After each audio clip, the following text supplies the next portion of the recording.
So we know that from the left hand side, we have to multiply the numerator and denominator by 1 minus sine theta. From left hand side, we say we should multiply numerator and denominator by 1 minus sine theta. And the reason why I'm doing this is because I want to make the left hand side have 1 minus sine theta, which is what we have on the right hand side. Just want to make it look similar. So if we do so, this becomes 1 plus sine theta multiplied by 1 minus sine theta divided by cos theta multiplied by 1 minus sine.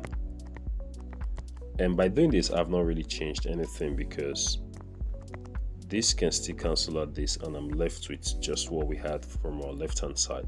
So I've not really changed anything by doing so. Alright, so proceeding, we have that from the numerator, this is going to give us 1 minus sine squared theta, following difference of 2 square when we expand the numerator, divided by what you have next there is cos theta. When you open the bracket of the denominator, you have, well, you can just also still rewrite it that way, not opening it yet. Alright, so we ask ourselves, what is sine squared theta from our numerator? Recall the identity that if you have cos squared theta plus sine squared theta, it's equal to 1. That's a trig identity. This is equal to 1. This simply means that sine squared theta is equal to 1 minus cos square theta. So we're going to substitute this into the above equation for what sine square theta is. So that simply means I have 1 minus, now what sine square theta? 1 minus cos square theta divided by cos theta multiplied by 1 minus sine theta.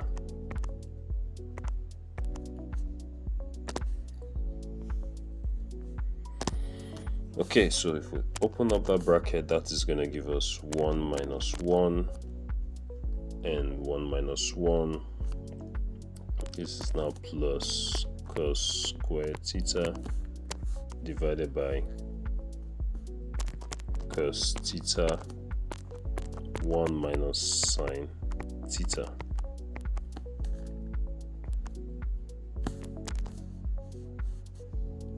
And 1 minus 1 is 0, so that leaves us with cos squared theta divided by cos theta 1 minus sine theta.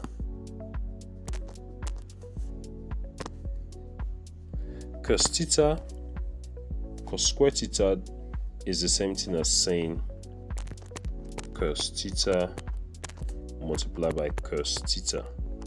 That's what cos squared theta is. So we are left with this cos theta divided by cos theta 1 minus sine theta. So one of these can cancel one of these, and you're left with cos theta divided by 1 minus sine theta, and that becomes our final proof. So you can look at the question, we'll find out that we've been able to prove that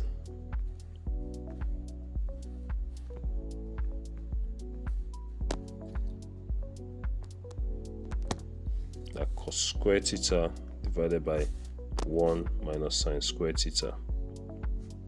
If you like this video, please like, share and subscribe to this channel, and click on our bio to get to our YouTube channel where we drop long form videos on topics ranging from calculus, trigonometry, algebra a lot more. We'll post long form videos. Please like and follow this page and subscribe to our YouTube channel.